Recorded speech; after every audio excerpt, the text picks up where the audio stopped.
तरीके के technocrat, women और जनरल सीट पे सारे कैंडिडेट फाइनल हो गए, इसी तरीके से पंजाब में वमेन, टेक्नोक्रेट और जनरल सीट पे भी कैंडिडेट्स फाइनल हो गए। इस्लामाबाद में भी 2 कैंडिडेट्स हमारे होंगे, जनरल भी और टेक्नोक्रेट, उसका भी तस्करा हुआ है। हमारा और खान साहब ने आज बड़े कंसर्न के साथ जिक्र किया है जो हमारी रिज़र्व सीट्स है।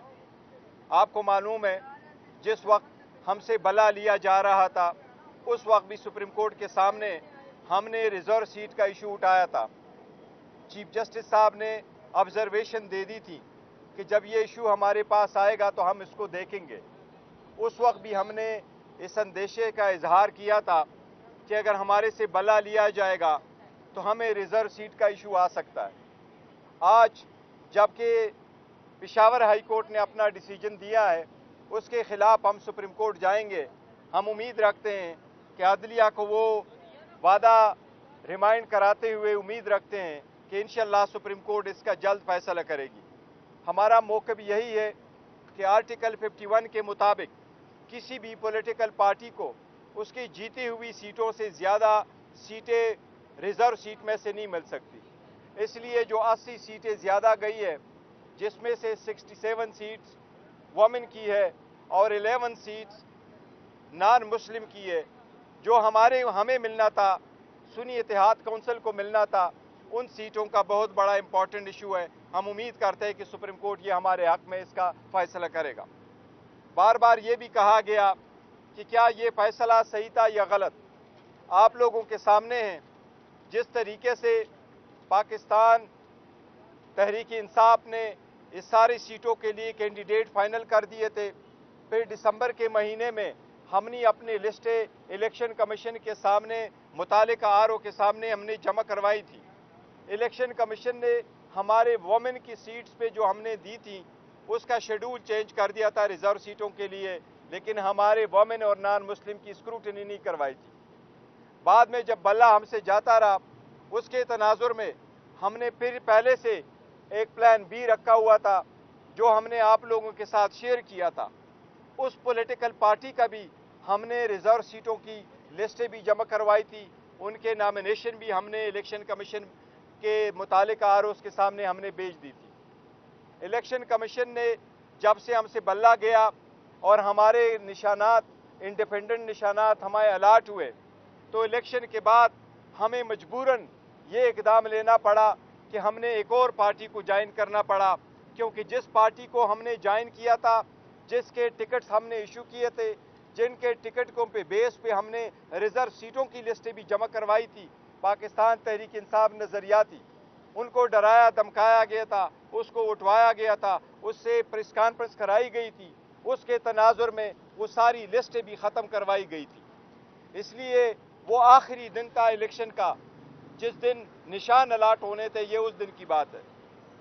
इसके तनाजुर में इलेक्शन के बाद हमने 2 मकासद के लिए एक पॉलिटिकल पार्टी को ज्वाइन करना था।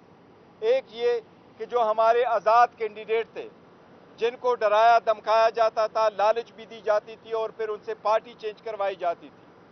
कुछ कैंडिडेट के साथ जब ऐसा हुआ तो हमें ये खदशा हुआ कि बाकी को भी के साथ ऐसा सलूक रखा जाएगा, तो हमने पॉलिटिकल पार्टी को 2 मकासद के लिए ज्वाइन करना था।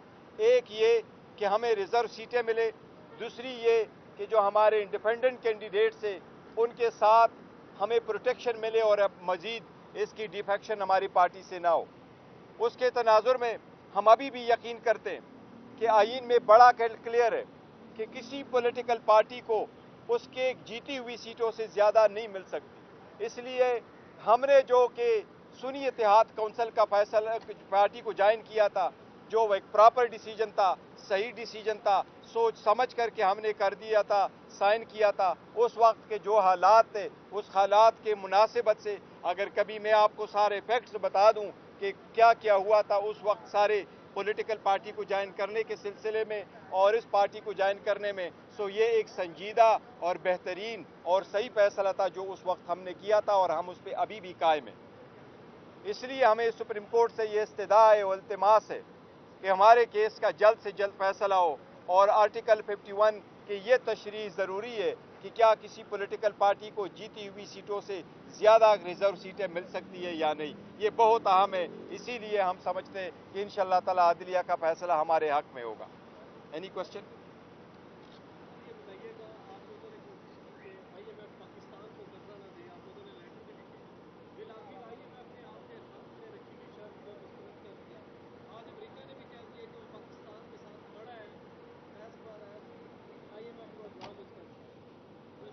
دیکھیں، جو آئی ایم ایف کا لیٹر ہم نے لکھا تھا وہ بڑا کیٹیگوریکل تھا. اس کے کنٹینٹس بڑے کلیئر تھے اور ہمارے لیٹر میں کہیں بھی یہ نہیں لکھا تھا ہم نے کہ آپ پاکستان کو ایڈ نہ دیں.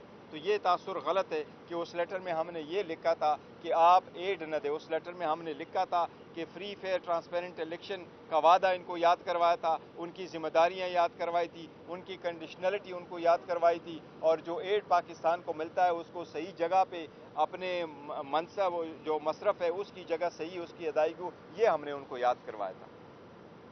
آج پی ٹی آئی کے جو کارکنان ہیں انہوں نے امریکہ میں آئی ایم ایف کے دفتر کے باہر مظاہرہ کر کے پاکستان کو مالی امداد نہ دینے اور اگر دی جاتی ہے تو سخت سے سخت ترین شرائط جو ہے وہ نافذ کرنے کا مطالبہ کیا. اور دوسرا آج اسد کیسر صاحب نے بھی اسمبلی میں ایک ایشو ریز کیا ہے کہ ہم اس وقت تک فلسطین کے حق میں قرارداد پیش نہیں ہونے دیں گے جب تک عمران خان صاحب کے حوالے سے قرارداد نہیں آئے. نہیں، دیکھو میں اس کی تشخیص کرتا ہوں. کل جو قرارداد پیش ہو گئی ہے وہ شور شرابے میں زیادہ تھا. اسد کیسر صاحب نے کبھی بھی یہ نہیں کہا ہے کہ ہم فلسطین کے حق میں ریزولوشن کی تعاون نہیں کریں گے، نہ اپروول میں حصہ دیں گے جب تک خان صاحب کے حق میں نہیں. فلسطین کا ایشو ڈیفرنٹ ہے اور ہم نے فلسطین کے ایشو پہ کسی ایشو کو اور کو مکس اپ نہیں کیا ہے. یہ مس انڈرسٹینڈنگ ہے. شاید وہ اس وقت کی شور شرابے میں شاید ایسی اس مسکنسیپشن کلیئر ہوئی ہوگی. ادروائز ہمارے طرف سے وہ یونانیمس ہے اور ہم نے اس کے ساتھ ایگری کر دیا تھا. ہم نے جو نہیں ایگری کر دیا تھا جس ریزولوشن کے ساتھ، وہ اس سے پہلے تھا. وہ بٹوں سے ریلیٹڈ ریزولوشن لے کے آئے تھے. وہ ریزولوشن پہ ہم نے کہا تھا کہ یہ یونانیمس نہیں ہے. آپ نے نہ ریزولوشن کی کاپی ہمیں دی ہے، نہ ہمارے ساتھ آپ نے ڈسکس کیا ہے، نہ اس ریفرنس میں آپ نے باقی لوگوں کا ذکر کیا ہے جو بھی غلط طریقے سے کنویکٹ ہوئے. اور دوسری بات، جو ریزولوشن پہ ہم نے اپنا ریزولوشن پٹ کر دیا تھا وہ وومن ڈے پہ جب ان کی گورنمنٹ کی ریزولوشن آئی اس وقت ہم نے ان کو پوائنٹ آؤٹ کر لیا تھا کہ جن وومن کا آپ ذکر کر رہے ہیں اس میں ہمارے بہنوں اور کا بھی ذکر ہونا چاہیے جو جیلوں میں ہیں. تو ہم نے اس کا بھی تذکرہ کیا تھا. اس لیے گورنمنٹ نے اپنا ریزولوشن پٹ کر دیا تھا اور ہم نے اپنا ریزولوشن پٹ کر دیا تھا. اسلاموفوبیا پہ جو ریزولوشن ہے وہ اس ریزولوشن بھی یونانیمس تھا اور ہم نے اس پہ کل پروگرام بھی کیا تھا. آئی ایم ایف کے باہر جو مظاہرہ کیا دیکھیں، باہر جو پاکستان اوورسیز وہ کرتے ہیں، پاکستان تحریک انصاف نے کہیں آرگنائز نہیں کیا ہے، لیکن اوورسیز اگر کرتے ہیں تو یہ ان کی اپنی مرضی ہے، اس کے مطابق کرتے ہوں گے، لیکن ہم نے آرگنائز کوئی نہیں کیا ہے. انتخابات سے پہلے آپ سے گلہ چھین لیا گیا، انتخابات کے بعد ریزرو سیٹیں آپ کو نہیں ملی سینٹ کی جانب سے، تو کیا مشکلات ہیں اس وقت سینٹ کے انتخابات کو دیکھتے ہوئے پی ٹی آئی؟ دیکھیں، مشکلات تو واقعی ہے اور ہم جو کوشش کر رہے ہیں وہ اس کے لیے کہ جمہور مضبوط ہو، ایمان مضبوط ہو اور الیکشن کے جو ووٹ ہے اس میں پیسہ نہ چلے. اور پہلے بھی ایک پٹیشن ہم نے سپریم کورٹ میں داخل کروائی تھی. پی ٹی آئی نے، خان صاحب نے اپنے آرٹیکل 186 پہ ایک اوپینین مانگنے کے لیے سپریم کورٹ کو پٹیشن بھیجی تھی اور اس میں سپریم کورٹ نے یہ ہوٹ کر دیا تھا کہ سینٹ کے الیکشن میں ہر ووٹ ویریفائبل ہونا چاہیے. جو جس کو ووٹ دے کے آپ سیکریسی ضرور رکھ لیں لیکن ووٹ ویریفائبل ہونا چاہیے. کل اگر کوئی ڈسپیوٹ ہوتا ہے کہ کس نے کس کو ووٹ دیا ہے تو الیکشن کمیشن کے پاس ایسا میکینزم ہونا چاہیے کہ یہ کس کا ووٹ کس طرف غلط ہوا ہے تاکہ پیسوں کا روک تھام اور ووٹوں کا خرید و فروخت رک جائے. تو ابھی بھی ہمارا مطالبہ ہے، سپریم کورٹ سے بھی مطالبہ ہے کہ یہ آپ کی ججمنٹ ہے اور الیکشن کمیشن سے یہ مطالبہ ہے کہ وہ آپ کے خلاف یہ ججمنٹ دے گئی تھی، آپ کو ڈائریکشن دے گئی تھی، آپ ضرور اس ووٹوں پہ ایک بار کوڈ وہاں لگائیں اور وہ ویریفائبل کرے تاکہ یہ لانگ ٹرم میں یہ پروسیس ہمیشہ کے لیے ختم ہو. شکریہ جی. Thank you sir. آپ کچھ زیادہ ہی لیٹ ہو گئے تھے، زیادہ لیٹ نہیں ہو گئے.